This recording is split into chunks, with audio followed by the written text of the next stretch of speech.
Vi skal tale om den fjerde statsmagt i dag. Medierne. Vi skal tale om mediernes magt og berettigelse i dag. Min egen erfaring med medierne er blandet, men overvejende negativ. De fleste journalister er meget søde og imødekommende, og de lover guld og grønne skove og i form af deres velvilje til ligesom at skabe en historie, som jeg også eller den enkelte person vil kunne genkende og acceptere. Det er alt sammen rigtig, rigtig hyggeligt sådan set. Problemet er sådan set bare, at ofte når journalisterne kommer ind på redaktionen, og de har noget positivt med i bagagen, så bliver det næsten altid omskrevet og plukket ud og sat ind i en eller anden ramme, som skal mystificere eller komme med nogle ladede synspunkter og selvfølgelig nogle hårdslående overskrifter, som sælger. Man kan jo ikke bruge noget, der ikke er bid i. Altså det handler ikke om mennesker, det handler ikke om sandheden eller ånden i tingene. Det er selvfølgelig voldsomt generaliserende, men det er bare sådan, ja, som jeg har oplevet det, og som jeg synes, at vi oplever det hver dag, når man følger medierne. Det handler mere om at overgå de andre mediers historier måske. Og så jo mere ladet med diverse undertoner, jo bedre vil udsendelsen eller artiklen sådan set blive i deres øjne. Og en ting er ligesom det skrevne ord, artikler, og noget andet er tv-udsendelser med underlægningsmusik, og altså, som giver et fuldstændig falsk billede af, hvad der egentlig er foregået. Men det er lige meget, bare man får en god udsendelse. Andre, de lyver direkte i deres blodtørst efter at få en god historie. Og andre føler sig ikke for gode til at trænge ind på privat grund og lægge sig i baghold for at få et billede af nogle mennesker, som overhovedet ikke har givet dem tilladelse til indtrænge, men den chance tager de bare for at få en god historie. De kan også finde på at tage i hoveddøren for at trænge ind, hvis man ikke lige lukker op for dem, man sidder i et møde, eller man ikke gider at snakke med dem. Jamen, så kan man da bare tage i døren. Altså, man tager bare chancen. Man må undre sig over den frimodighed, læs frækhed, disse medier kan lægge for dagen. Og hvor lidt empati de har med mennesker. Det er som om, at mennesker forsvinder i det her spil. Det er bare historien, som er vigtig. Og så er der selve tonen og spørgsmålsregnen over for de mennesker, man ser nogle gange, også når politikerne bliver interviewet. De prøver ligesom at komme med et svar, men altså, medierne, de har bare en selvbestaltet rettighed til at afbryde mennesker, og midt i, at de prøver at give et svar, jamen så kommer der nye spørgsmål. Det er jo psykisk terror i virkeligheden, hvor man simpelthen bare bruger nogle midler, som gør, at mennesker bliver helt sådan hyldet ud af det til sidst. Og til sidst presset til at give ja eller nej svar, hvilket ikke kan lade sig gøre i mange tilfælde. Så det er sådan et stort spil. Jeg synes, det er lidt useriøst. Og hvad er det for en led måde at være på? Altså, bare sådan rent menneskeligt. Altså, det kan jo ikke være, fordi man er interesseret i den her persons svar, men kun selv for at få noget hurtigt i kassen, og være hurtig på aftrækkeren og få nogen i fedtefadet, så man har en god historie. Altså, det har jeg ikke nogen respekt for. Hvis man sætter det i relief til en kristen, ordentlig opførsel, som jeg tit gør i mine videoer, for ligesom at perspektivere lidt. Altså en ordentlig opførsel og en livsstil. Ordentlig livsstil. Så skorter det ikke i Bibelen på ukvemsord om sådan nogle mennesker, der bagvasker, bagtaler, lyver og bringer splid og opildner til strid. Altså, og mennesker ligger slagende bagefter, men det skal jeg nok komme tilbage til, tror jeg. Der kan vel ikke være en meget bedre karakteristik af mennesker, end, altså af de ting, jeg lige har nævnt nu med sladder og bagtagelser og splid. Det er jo præcis sådan, medierne opererer. Det er ikke noget positivt. Det er noget, der trækker os alle sammen ned i støvet, og som bare gør os alle sammen dårligere, og altså simpelthen sænker standarden for, hvad der er ordentlighed. Tænker vi danskere, vi har simpelthen accepteret medierne, som alle ved excellerer i løgn, og som ikke har nogen skrubler med at ødelægge menneskers liv. Der findes rigtig mange mennesker, som ligger slagne, efter at medierne har fat i dem med deres løgne og forskruede fordrejninger. Få er så stærke, at de kan blive ved med at udholde den respektløse og direkte ondskabsfulde chikane, som helt klart må siges at være det, jeg kalder mediemobning. Og mobning, det er faktisk et begreb, som optager mange mennesker, og som i alle år, jeg kan huske tilbage, har optaget mennesker på skoler og i forskellige institutioner. Jeg tror, alle er enige om, at det er forkasteligt. Og det er noget, der ødelægger for eksempel børn i skolen. Det er noget, man skal til livs. Og så er det, jeg spørger, om den journalistik, som opleves fra visse medier, ikke er at regne som en direkte mobning. Vi kan se på definitionen på mobning. På Dansk Center for Undervisningsmiljø, der defineres mobning blandt andet som en ubalance i magtforholdet mellem den eller de, der mobber, og den, der bliver mobbet. Således at den, der bliver mobbet, er svært ved at forsvare sig. Det minder mig om noget af det, vi taler om i dag. Jeg må spørge om det at blive hængt ud på forsiden igen og igen.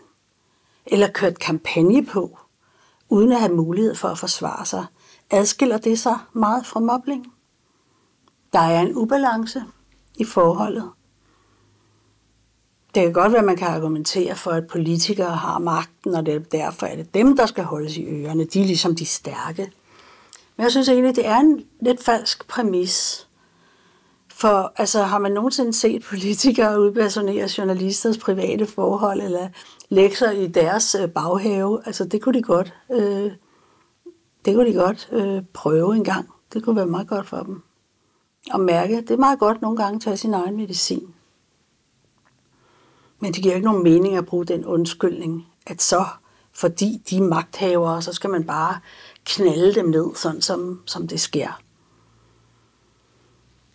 Det er simpelthen utroligt, hvad man skal være vidne til, bare så sent som i den her sidste valgkamp, hvor alle er på dupperne for at få leveret de bedste artikler og udsendelser, og der er total en hype-stemning. Det har også været et meget, meget spændende valg, sådan underholdningsmæssigt. Jeg så et interview med Pia Kjærsgaard. Hun har opnået genvalg, og journalisten, han tillod sig simpelthen, jeg ved om ikke, det var i hendes egen have, jeg tror i hvert fald, det var i en have, så han tillod sig simpelthen direkte at fornærme hende lige op i hendes åbne ansigt, og hun blev også sådan lidt pikeret af det, og ved jo godt, hvordan man skal håndtere medierne, så hun kunne ikke tillade sig at stå og skælde ham ud, men altså, han begyndte simpelthen at udtrykke forarvelse over, at hun havde skubbet en anden, om ikke hun havde skubbet en anden kandidat ud, som ligesom var yngre end hende. Han sagde ligesom, du er 75 år, altså når du er færdig med næste valgperiode, så er du 79, ikke? Var det så ikke underforstået bedre, ligesom at få ham her den yngre ind?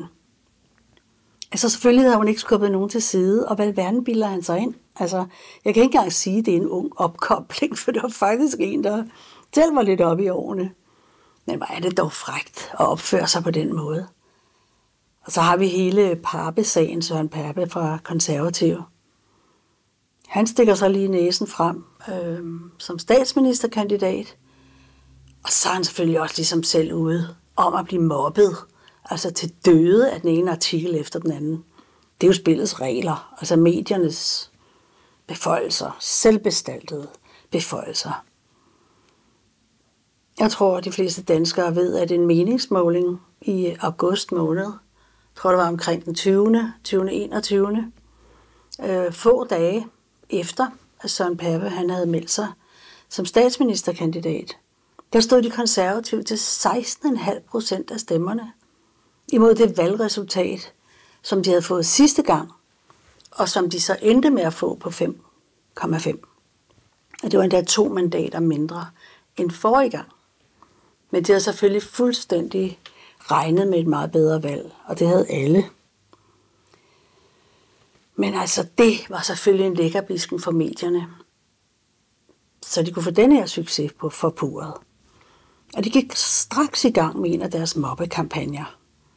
Det er det, de kan, og de får lov til at lykkes med det. Ikke én artikel, som oplyser om nogle forhold omkring den persons liv, som folk så kan tage stilling til, hvad de mener med.